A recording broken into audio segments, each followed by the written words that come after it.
I always believed that family was supposed to be the one place where you were safe from betrayal.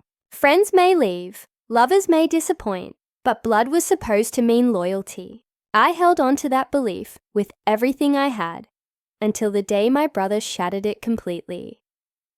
My name is Sophia, and for years, I poured my entire life into building a small but thriving business.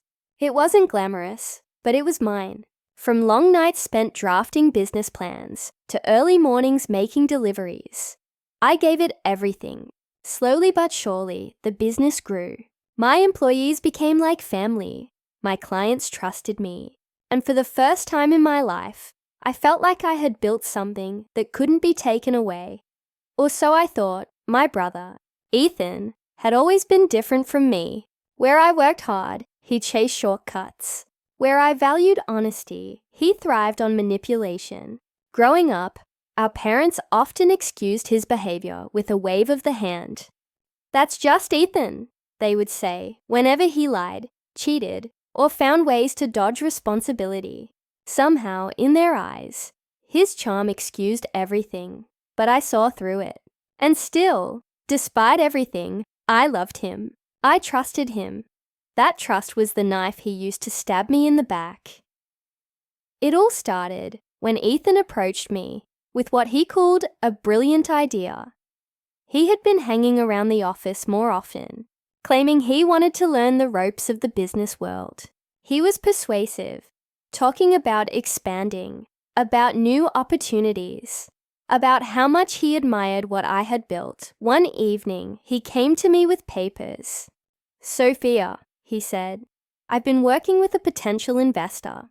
They're interested in helping us expand the business. All they need is a few signatures to confirm your approval." I remember staring at those papers, the print tiny, the legal jargon thick. I was tired, overwhelmed with the day-to-day chaos of running the company. Ethan saw my hesitation and smiled reassuringly. "Don't worry," he said smoothly. "I've had a lawyer look over everything. It's standard procedure. You trust me, right?" And I did. Against my better judgment, against the voice inside me whispering caution, I trusted him. I signed. I didn't know it at the time, but those papers weren't for investors. They were transfer documents, legal ownership of my business, signed away by my own hand. Ethan had forged the details, tricked me into believing I was signing a partnership agreement. In reality, I had just handed him everything I had worked for. The betrayal didn't come to light immediately. At first, nothing seemed to change. I continued running operations, unaware that behind the scenes, Ethan was maneuvering himself into full control. It wasn't until weeks later, when I tried to sign a contract with a new supplier, that I realized my signature no longer had authority. The supplier politely informed me that Ethan was now listed as the sole owner of the company. I thought it was a mistake, a clerical error. I laughed it off even. But when I went to the registrar's office to clear things up, my world came crashing down. The documents showed Ethan's name where mine had once been. My business, my blood, sweat, and tears, gone. I confronted him that night. I stormed into his apartment, the rage boiling inside me. He didn't even flinch. He sat there calmly, sipping whiskey, his lips curling into a smug smile as I demanded answers. "You signed it, Sophia," he said casually. "You gave it to me. You tricked me," I screamed. "You lied. Those weren't investor papers. You forged them," he shrugged. "Business is about being smart. You were careless. I was smarter. Besides, you'll always land on your feet. You're the responsible one, right?" It felt like my chest was collapsing. "Ethan, this was my life. How could you do this to me?" "I'm your sister." He leaned back, his eyes cold. "That's exactly why I did it. You'll forgive me eventually. But me? I've got bigger plans now. And with the business under my control, nothing can stop me." I walked out of that apartment trembling, my heart split between grief and fury. The people I loved most, my parents, my brother, had always told me family comes first. But now, I saw what Ethan truly believed. Family was just another tool to use and discard when convenient. Days turned into weeks, and the devastation only grew. My employees were confused, unsure who to follow. Many left, unable to handle Ethan's arrogant new leadership. Long-time clients called me, shocked by sudden changes in policies and pricing. But legally, I was powerless. My name was off the documents, my rights stripped away by my own signature. And worst of all, my parents didn't take my side. When I told them what Ethan had done, they sighed and shook their heads. "Sophia," my mother said, "you've always been too uptight about these things. Ethan is young, ambitious. Maybe this will be good for the business." "Good for the business," I choked out. "He stole from me. He manipulated me." But my father only patted my hand. "He's your brother. Don't let money ruin family.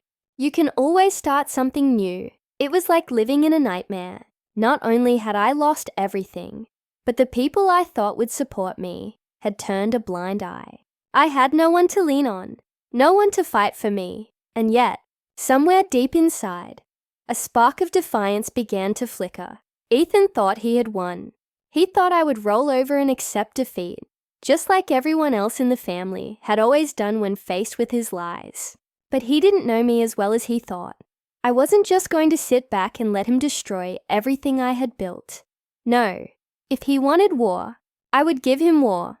I just didn't know yet how far I would go, or how perfect the opportunity for revenge would be.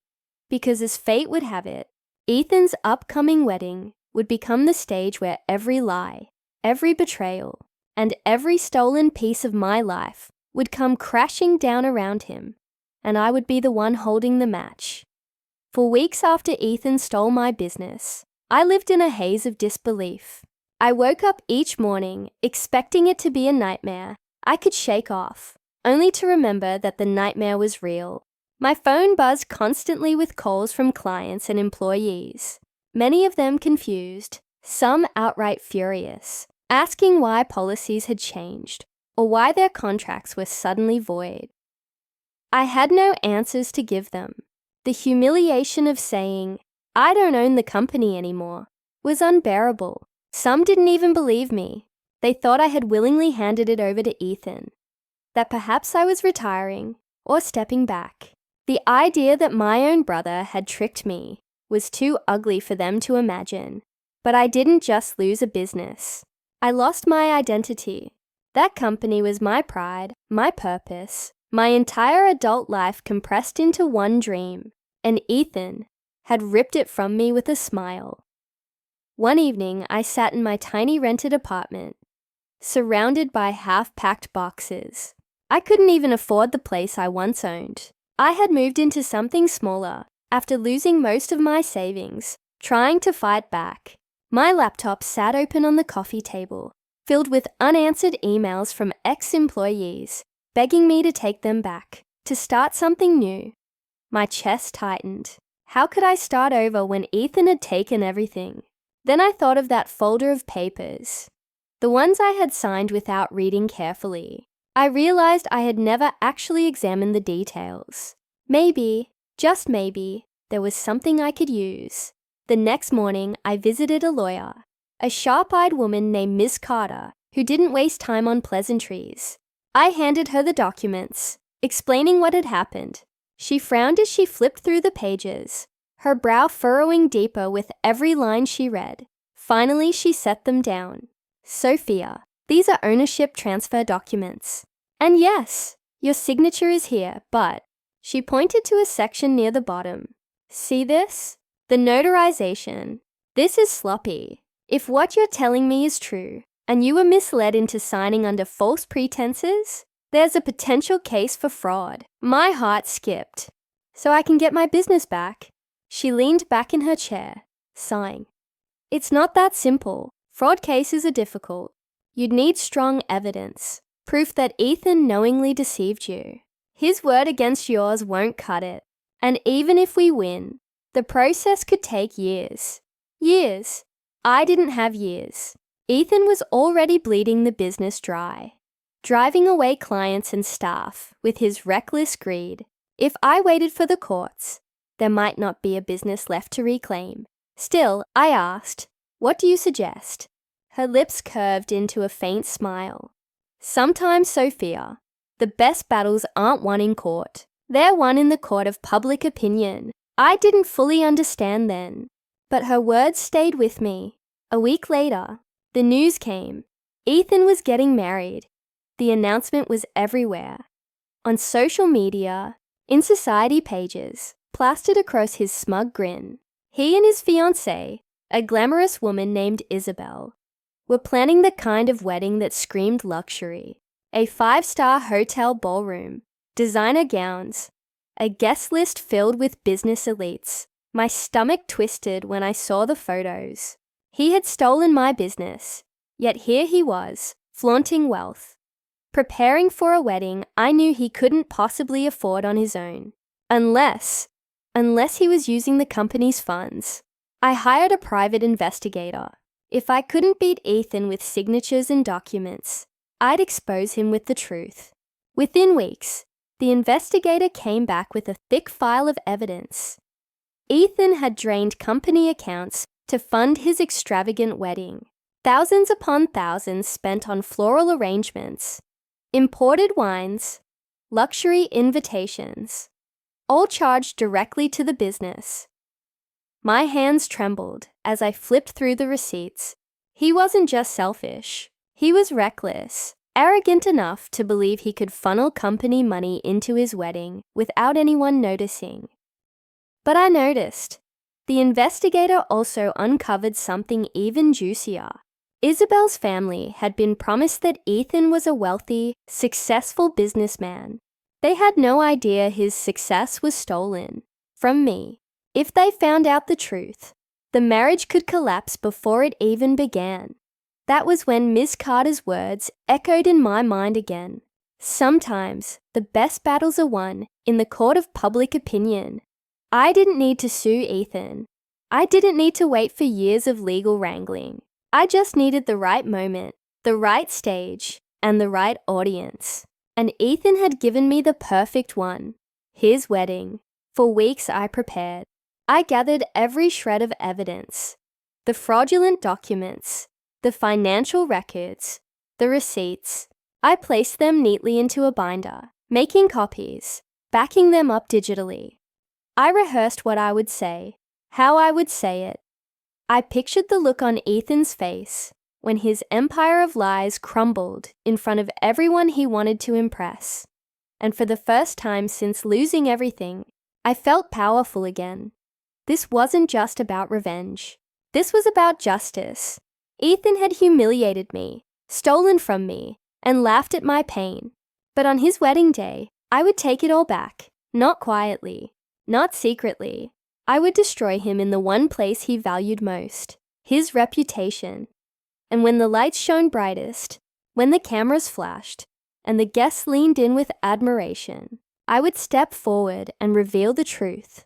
My brother thought he had won, but his wedding would become the battlefield where I reclaimed my life, and he had no idea what was coming. After the investigator's file sat in my hands, cold and heavy with proof, the blur of shock finally cleared into a sharp, burning clarity.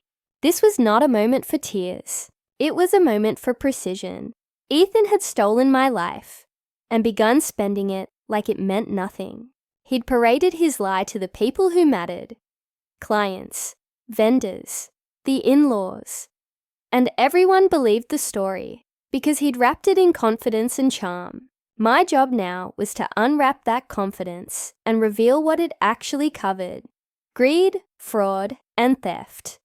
I hired Ms. Carter not just as a lawyer, but as my strategist. She had a mind that loved puzzles and the kind of industry contacts that could snap a case open. We sat across from each other in her office. The investigator's binder spread between us like a blueprint. "You've got smoke, Sophia," she said, flipping through the receipts and bank statements. "And smoke means fire, if we present it right. The question is, do we burn this down in court, or do we burn it down under public scrutiny?" I thought about the months of courtroom hell.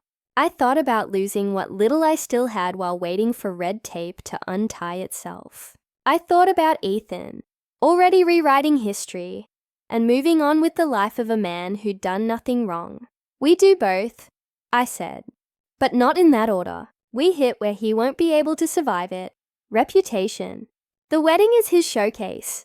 If we take that down in front of everyone who matters to him, the court will be a formality. She nodded. Good.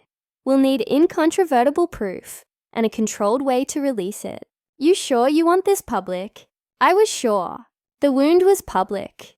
The theft was public. The humiliation they'd inflicted on me was public. Why hide the cure? Step 1. Documentation. The investigator had already tracked the corporate accounts and pulled receipts. Ethan had been brazen. Wire transfers from the company account paid for the boutique invitations, the luxury florist, even designer fittings for a bridal party that was more vogue than family. Each transaction had memo lines, dates, vendor names, photocopies, notarized bank statements. They went into the binder with surgical care. Step 2. Witnesses. Journalists and judges both crave witnesses. My former operations manager, Javier, was one of the first people I called. He had worked for me for 6 years and watched Ethan slide into control. When I explained the plan, Javier didn't hesitate. You want me there, he said, voice low. I can talk about the sudden policy changes, the payroll issues, the way he ordered refunds without approval. I'll say it. I'll put it on record. Emma, my oldest friend, assembled moral and logistical support. She handled communications, kept my calendar, booked travel, and sat through late-night strategy sessions that felt part war counsel, part therapy. She also agreed, without blinking, to film covert interviews with disgruntled suppliers who'd unknowingly accepted payment from the company account that should have belonged to me. Step 3. The in-laws and Isabel.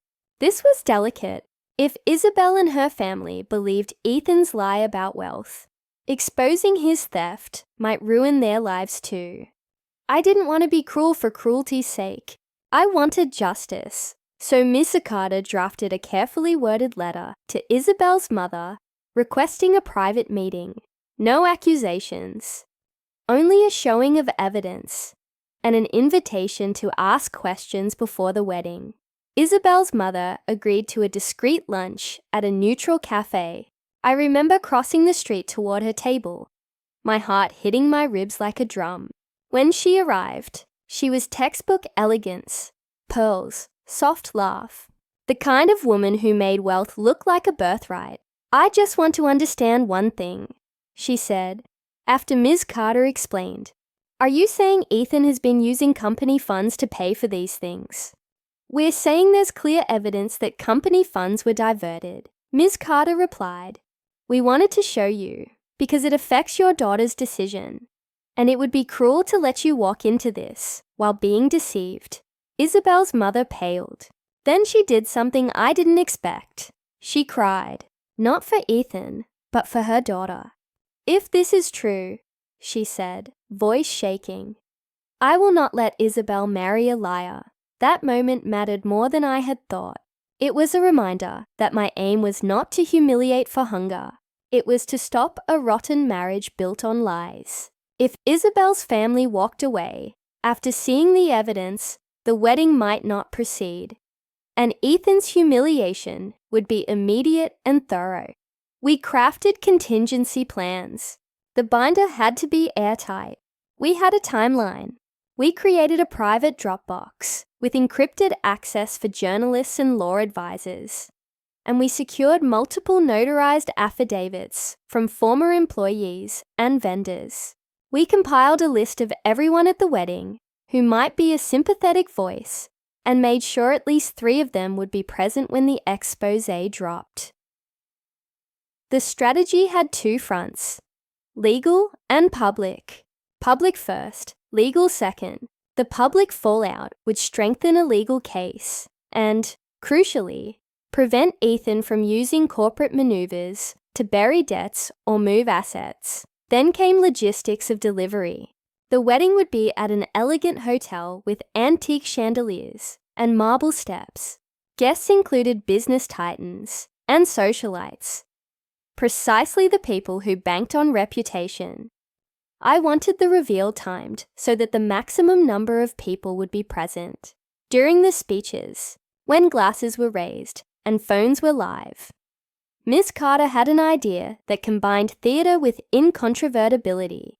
We would request, through a trusted friend, a slot in the speeches under the guise of a loving sister's toast. The plan was not rude or theatrical for spectacle's sake. It was precise.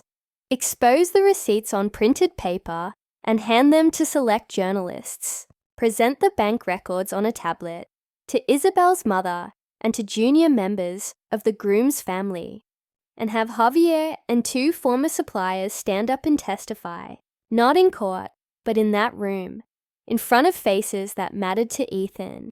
There were risks. Ethan might physically block me. He might call security. He might scream lies in return. He could try to call the media first and spin it. So, we pre-briefed trusted journalists with embargoed evidence. They promised to be on campus if required. We alerted a documentary filmmaker friend who agreed to film discreetly, ensuring we had visual proof the moment things unfolded, and we rehearsed. I practiced my voice until it was steady. I wrote pages of notes and then burned most of them. I didn't want a script. I wanted truth. Ms. Carter coached me. Short, precise, facts, then leave. Don't get dragged into theatrics. At night, I walked the city streets with my binder, feeling its weight not as burden, but as armor. Each step steadied me. The grief that had gnawed at me since the theft now transformed into intent. This was not petty revenge. This was reclamation. On the eve of the wedding, Emma and Javier and I met at a tiny diner and went through the plan one last time. The 3 of us looked like a ragged courtroom. A lawyer's mind, an old employee's memory, and a woman with everything to lose and nothing left to hold back. "Do you think it will work?" Javier asked, hands clasped. "It has to," I said. "This isn't just about taking back a business. It's about making sure no one in this family is allowed to profit off what they stole." Emma reached across the table and gripped my hand. "They wanted a wedding built on lies. We'll give them the truth instead." I slept poorly that night. Not for fear of the fallout, but because my chest felt hollow and ready. The next day, when I would walk into that ballroom, I would be stepping onto the edge of everything that had been stolen from me, and everything that I intended to take back.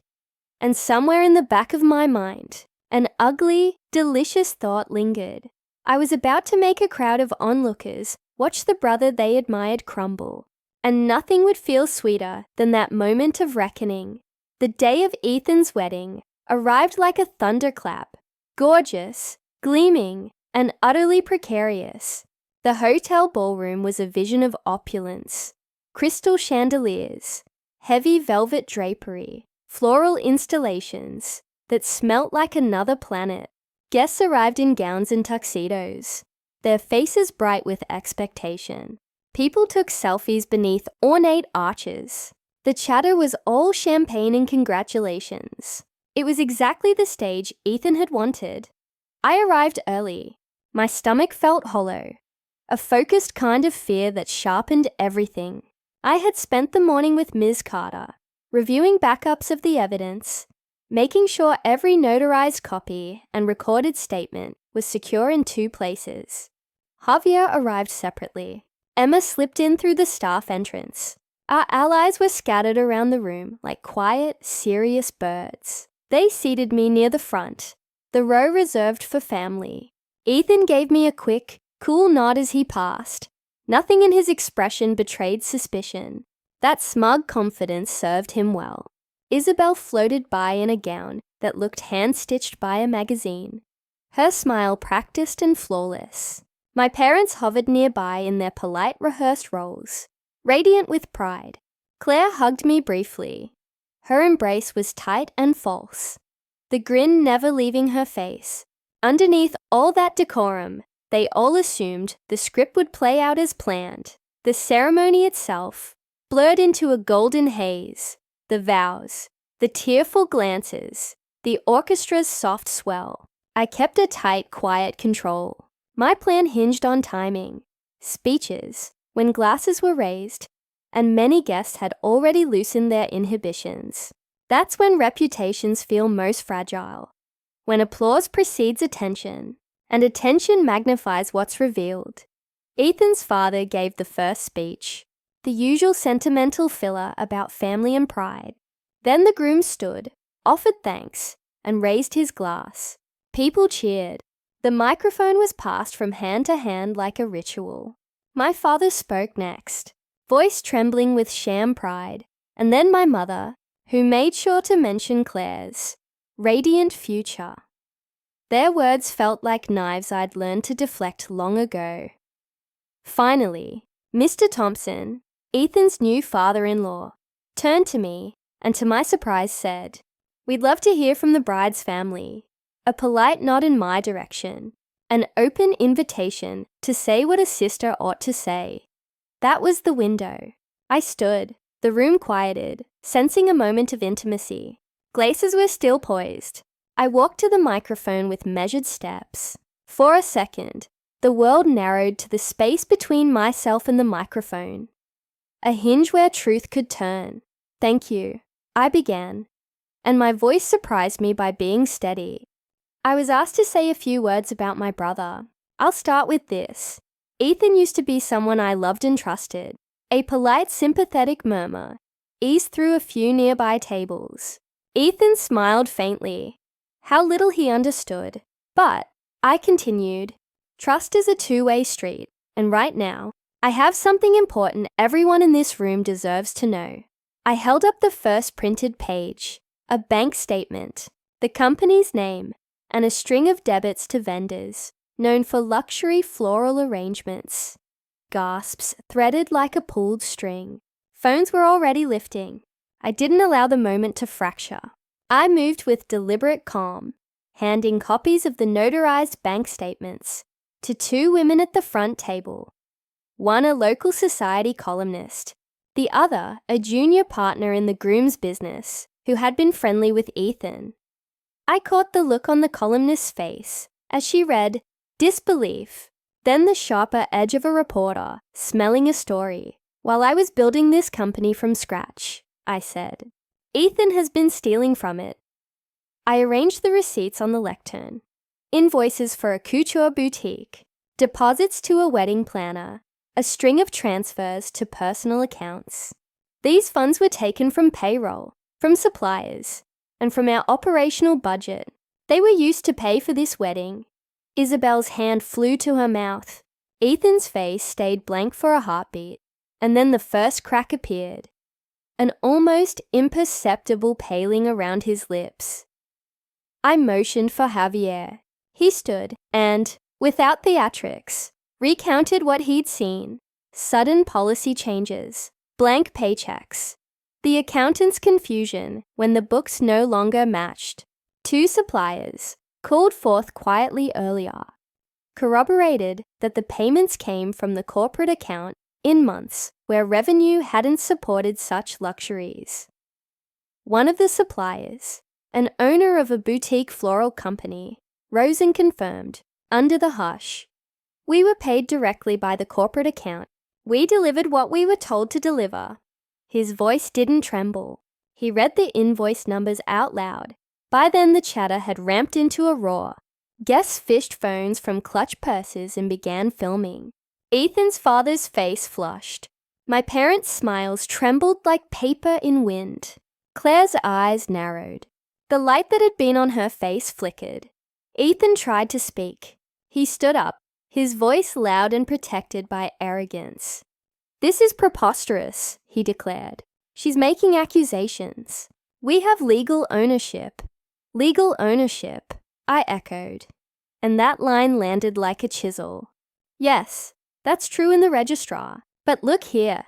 I stepped forward, placed Ms. Carter's printed affidavit on the lectern, and read aloud the notarized statement about the forged paperwork, the transfer executed without my full informed consent, and the suspicious notarization that Ms. Carter had flagged. Ethan's mouth opened. He reached for the microphone, desperate to spin. "You don't know what you're talking about," he started. That's when Isabel's mother, hands now trembling, stood. She had the affidavit Miss Carter had shown her the day before. "Isabel cannot marry someone who has lied," she said quietly, then firmer. "We were promised a certain integrity and standing. If these allegations are true, we cannot proceed." The groom's family exchanged quick glances. A man in a charcoal suit, one of the groom's senior partners, pulled out his phone and made a call. Conversation clustered in tight, urgent knots. Security hovered like anxious birds. Ethan's demeanor shifted from smug to frantic. His calm facade cracked. As the pressure mounted, Ethan lunged for the evidence on the lectern, yelling that everything was fabricated. In the confusion, the hotel manager attempted to restore order. Ms. Carter stepped forward, hands held high and authoritative. Her voice cut through. "Sir, we have proof. If you interfere with evidence or attempt to intimidate witnesses, we will call police for interference and potential obstruction. You need to stand down." He did not stand down gracefully. There was shouting. A few minutes felt like an hour. The emotional weather in the room had shifted from celebration to a tribunal. Guests who had been taking photos now found themselves making decisions. Alliances rearranged in real time. By the time I stepped away from the microphone, the wedding had collapsed into a frenzy of hushed conversations and pointed stares. Isabel's parents retreated to a corner with Ms. Carter, reading the documents. The groom's family, mortified, demanded answers from Ethan's father, who could only stammer feebly about misunderstandings. Claire ran out of the room, sobbing, to be escorted by a cousin who looked ashamed. I walked through the crowd, past faces that had once been warm, and felt something strange, relief, an odd lightness. The room's noise blurred into background static. I had done what I intended. I had pulled back the curtain. Outside on the hotel steps, cameras flashed as news crews arrived. One reporter pushed a microphone toward Ms. Carter, who stated calmly that the matter was under legal review and that charges of fraud could be pursued. A police unit arrived within the hour to take preliminary statements. Ethan was questioned. He sputtered denials that sounded thinner by the minute. Later, when chaos cooled into the cold calculus of consequences, Ethan's wedding was postponed. Isabel fled with her family, intact but furious. The groom's family severed ties. Social media ignited. Snippets of the confrontation spread, shared, and reshared with commentary and outrage. The hashtag, some cruel mix of Ethan's name and fraud, trended locally by evening. I didn't stay to watch the slow burn of his reputation get consumed. I slipped into the back entrance with Javier and Emma. The three of us shoulder to shoulder. Scraped, resolute, oddly buoyant. We didn't celebrate. We walked away with the quiet understanding that truth, finally revealed to the right ears, at the right time, had immediate power. It wasn't the end. Legal proceedings would follow. Broken contracts would have to be remedied, and clients reassured. But in that ballroom, in front of the people who mattered to Ethan, his illusion had collapsed. He no longer had the soft landing of privilege. He had a public fall. As we walked into cool night air, the city lights felt less like distractions and more like witness lights, reminders that something had changed. I clutched the binder under my arm, its papers rumpled, but intact. I had traded my fear and grief for action, and though the work was far from over, I felt the first true inhale of liberty. Since my life was stolen, the weapon of truth had landed. Now the slow machinery of justice would have to finish the work. The morning after the wedding felt surreal. I woke in Emma's guest room, the binder still clutched on the nightstand, as if I had to guard it even in sleep. For months, the weight of what Ethan stole from me had pressed so heavily that breathing had been an effort.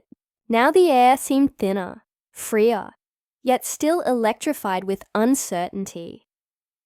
Emma had already brewed coffee when I came into the kitchen. She didn't speak at first, just slid a steaming mug across the counter and studied me with those sharp, loyal eyes. "You did it," she said finally. "You brought the whole castle down." I shook my head, not in disagreement, but in awareness. "Not all of it. He's still out there. The business still has my name on it in paperwork." He twisted. "They're still caught." Emma leaned forward. "Yes, but the truth is public now. He can't hide behind a tuxedo and a wedding hashtag anymore. The world saw who he really is." That was the hardest part. Her words were balm. The hardest part was done, but the aftermath would demand stamina. Legal fires by noon. Ms. Carter called. The fallout had already accelerated. Isabel's family had cancelled all pending contracts with Ethan, and the news outlets had seized the story with brutal appetite. Social media clips showed me at the lectern, evidence pages in hand, with captions like, "Sister exposes brother's fraud at wedding," and "Luxury ceremony ends in scandal." The public humiliation was more powerful than any lawsuit could have been. Ethan's business reputation, what he'd leveraged from mine, was radioactive. Clients withdrew. Vendors distanced themselves. His name became synonymous with deception. "Now we push legally," Ms. Carter said. "The court case will be smoother because the pressure is already on him. We'll sue for fraud, restitution, and damages. And with the evidence and witnesses we've secured, he'll have a hard time wriggling out." Court was not quick. It stretched across months. Ethan's lawyers tried every tactic, delaying hearings, filing counterclaims, suggesting I was emotionally unstable, that the wedding confrontation was a stunt. But the evidence binder was irrefutable. Each bank statement, each notarized affidavit, each vendor's testimony chipped away at his defense until even his attorney seemed weary of fighting. The judge eventually ruled in my favor. Ethan had committed fraud, forged paperwork, and stolen company funds. He was ordered to return assets, pay damages, and was barred from holding executive control in any registered business for years. The relief was seismic. The company I had built, the one he had hijacked, was legally mine again. Family fallout. But the court ruling didn't solve everything. Family ties, once tangled, had become ragged threads. My parents barely spoke to me after the wedding. They called my actions dramatic, cruel, even disloyal. My mother accused me of ruining Claire's reputation. My father sent a clipped email saying I had embarrassed the family beyond repair. The words stung, but the sting no longer carried power. For years, I had chased their approval like oxygen, but in their silence and their condemnation, I realized something liberating. Their love had always been conditional, and conditions could no longer chain me. Claire, surprisingly, reached out weeks later. She asked to meet. We sat across from each other in a cafe. Two sisters who once shared secrets under covers, now separated by oceans of betrayal. "I didn't know it was that bad," she whispered, staring into her latte. I thought you were exaggerating. Ethan made it sound like you'd handed the business to him willingly, and you believed him," I said. She nodded, shame flickering. "Yes, I was wrong. I should have listened." I wanted to rage, to remind her of every moment she'd paraded her new status, while I starved for justice. But something softer surprised me. "I don't know if we'll ever be the same," I admitted. "But thank you for saying that." It wasn't forgiveness, but it was the first step toward understanding. Ethan's descent as for Ethan. The man who once strutted in designer suits now lived in shadows. With the legal ruling and the public scandal, he lost contracts, credibility, and the gleaming marriage alliance he had bet everything on. Isabel never spoke to him again. Her family filed separate claims for emotional damages and fraud tied to the false pretenses under which the engagement had been arranged. I heard through whispers that he sold off assets to cover legal fees, that he'd moved into a smaller apartment, that he drank more than he worked. I did not gloat, but neither did I pity. Actions have consequences, and his had arrived in full. The irony was sharp. He had wanted the wedding to showcase his wealth and power. Instead, it became the stage where his empire imploded. Rebuilding. With the company back in my control, I faced a different challenge. Rebuilding trust with employees, clients, and myself. Javier returned as operations manager, his loyalty unshaken. Emma became my communications director. Her talent for cutting through chaos proved invaluable. We rebranded, not to erase the past, but to mark a rebirth. I stood before employees, honest and unflinching. This company was stolen, but it's back. And this time, no one builds it but us. The applause that followed wasn't thunderous. It was steady, respectful, real. Slowly contracts returned. Vendors who had withdrawn cautiously re-engaged. We built a culture of transparency, one where fraud couldn't hide in shadows. And with every small victory, I reclaimed not just a company, but a piece of myself that Ethan had tried to erase. Reflection.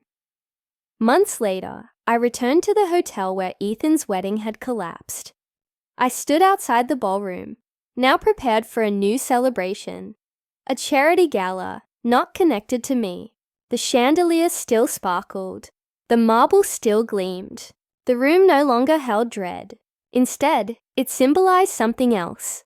The place where I'd chosen truth over fear. I thought about revenge. Many people called what I did revenge, and in part, they weren't wrong. But standing there, I realized it had never been about revenge alone.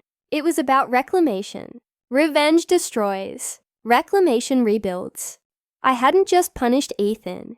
I had taken back what was mine and ensured he couldn't hurt others. Justice had a different taste than vengeance. Sharper, cleaner, less fleeting. The new beginning on the anniversary of that day. Emma and Javier surprised me with a quiet celebration in the office. A cake, a toast, nothing flashy. To truth, Javier said, raising his glass. To survival, Emma added. I lifted mine, smiling. To building something no one can steal again. Laughter filled the room, warm and unforced.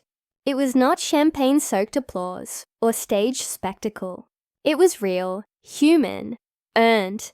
And as I looked around at the people who had stood beside me, the people who had believed in me when my family did not, I knew this was the only legacy I needed. Ethan's name might always carry the stain of fraud. Mine would carry resilience. And between the two, history would not confuse who was the villain and who was the survivor. The storm had passed. The scars remained, but so did the strength. And for the first time in years, I could finally breathe without fear.